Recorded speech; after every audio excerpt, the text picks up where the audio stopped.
Ramzan special আজকে আপনাদের জন্য নিয়ে আসলাম ক্রিসপি আলু সমোসা রোল রেসিপি। একদম সহজ বানানো। একবার দেখলেই আপনারা বুঝে নিতে পারবেন, যে কেউ বানিয়ে নিতে পারবেন। এবার রমজান অবশ্যই এটি বানিয়ে ফ্রোজেন করে রেখে খেতে পারবেন পুরা মাসের জন্য। আসসালামু আলাইকুম এভরিওয়ান, ওয়েলকাম টু মেহনুস মমস কিচেন। একদম ক্রিসপি আলু সমোসা রোল আজকে আপনাদেরকে দেখিয়ে দিব একদম সহজভাবে। তার জন্য ২ কাপ ময়দা নিয়ে নিয়েছি একটি বোলে। সে সাথে 1 টি-স্পুন দিয়ে দিয়েছি আমি লবণ। লবণটি দিয়ে দেওয়ার পর দিয়ে দিলাম আমি 1/2 টি-স্পুন কালো জিরা। কালো জিরাটি অবশ্যই দিবেন। সে সাথে 1/4 টি-স্পুন দিয়ে দিয়েছি আজওয়াইন। আজওয়াইনটি হাতের তালুতে একটু ক্রাশ করে দিয়ে দিবেন, তাহলে স্মেলটা ভালো আসবে। আর আজওয়াইন হজম শক্তির জন্য একদম উপকারী। 4 টেবিল স্পুন দিয়ে দিয়েছি আমি সয়াবিন তেল। তেলটি দিয়ে ভালো করে ময়দার সাথে ময়ান দিয়ে দিতে হবে যতক্ষণ না পর্যন্ত তেল ময়দার সাথে মিশে আসছে।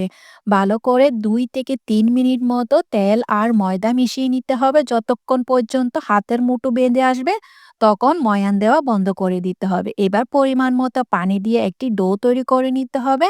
ডোটি হতে হবে একদম শক্তও না, আবার একদম নরমও না।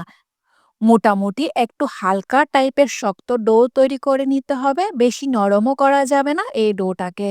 ভালো করে মথে নেওয়ার পর এই ডোটাকে রেস্টে রাখবো আমি ১৫ মিনিটের জন্য। এবার চুলায় একটি পাতিল বসিয়ে বা ফ্রাই প্যান বসিয়ে 2 টেবিল স্পুন দিয়ে দিয়েছি আমি তেল। তেলের মধ্যে 1/4 টি-স্পুন বা ১ চিমটি পরিমাণ দিয়ে দিয়েছি আমি ৫ ফোড়ন। 1/4 কাপের মতো আমি পেঁয়াজ কুচি দিয়ে দিয়েছি। পেঁয়াজটি হালকা যখন নরম হয়ে আসবে এর মধ্যে আমি ২ টি কাঁচামরিচকে কুচি করে দিয়ে দিয়েছি। তারপর এখানে 1/4 কাপের মতো ক্যাপসিকামকে একটু স্লাইস করে দিয়ে দিলাম। 1/4 কাপের মতো গাজরকে গ্রেট করে দিয়ে দিয়েছি। গাজর, ক্যাপসিকাম ভালো করে পেঁয়াজের সাথে একটু নরম করে নিতে হবে। হালকা একটু নরম হয়ে আসলে তখন এর মধ্যে আমি দিয়ে দিব 1/2 টি-স্পুনের মতো লবণ। লবণটি আপনারা স্বাদ অনুযায়ী দিয়ে দিবেন। 1/4 টি-স্পুন দিয়ে দিয়েছি হলুদের গুঁড়া সামান্য পরিমাণ। তারপর এবার সবগুলা ভালো করে মিশিয়ে নিয়েছি। মিশিয়ে নেওয়ার পর এর মধ্যে আমি দিয়ে দিয়েছি ৩ টি মিডিয়াম সাইজের আলুকে আমি ১ম এ সেদ্ধ করে নিয়েছিলাম। সেদ্ধ করে রাখা আলুগুলাকে ভালো করে ম্যাশারের সাহায্যে ম্যাশ করে নিয়েছি। তারপর এর মধ্যে দিয়ে দিলাম। ম্যাশ করে রাখা আলুগুলা দিয়ে ভালো করে সবগুলা একসাথে মিশিয়ে নিতে হবে। মিশিয়ে নেওয়ার পর এখানে যদি আপনার মনে হয় আলুর পুরটা একটু ভিজা ভাব রয়ে গিয়েছে, তাহলে আপনি চুলার আঁচ মিডিয়ামে রেখে আলুর পুরটাকে একটু শুকিয়ে নিবেন।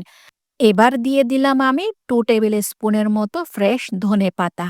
ধনেপাতা দিয়ে ভালো করে আলুর পুরটা আমি রেডি করে নিয়েছি। এই আলুর পুরটাকে নেড়ে ছেড়ে আমি চুলা বন্ধ করে দিয়েছি। তারপর এই পুরটাকে চুলা থেকে নামিয়ে পুরোপুরি ঠান্ডা করে নিয়েছি।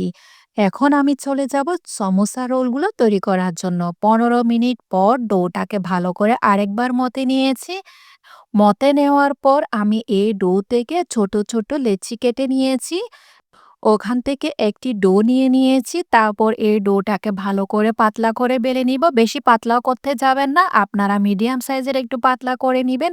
দেখেই বুঝে নিবেন। আপনাদেরকে আমি দেখিয়ে দিব কিভাবে পাতলাটা রাখতে হবে। রুটিটি বেলে নেওয়ার পর রুটির চারপাশটা একটি কাটারের সাহায্যে স্কোয়ার করে কেটে নিতে হবে। দেখেই বুঝতে পারছেন আমি কিভাবে কেটে নিলাম।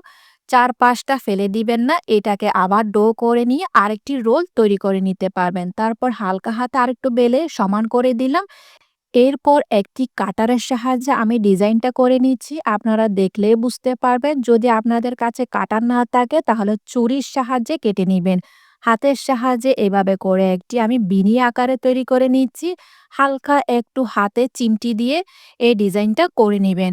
আপনারা দেখেই নিশ্চয়ই বুঝে নিয়েছেন কিভাবে আমি ডিজাইনটা করে নিচ্ছি। হাতের সাহায্যে চিমটি দিয়ে যে কত সুন্দর ডিজাইন করা যায়। এবার এই রুটিটা ধরে একটু উল্টে দিবেন।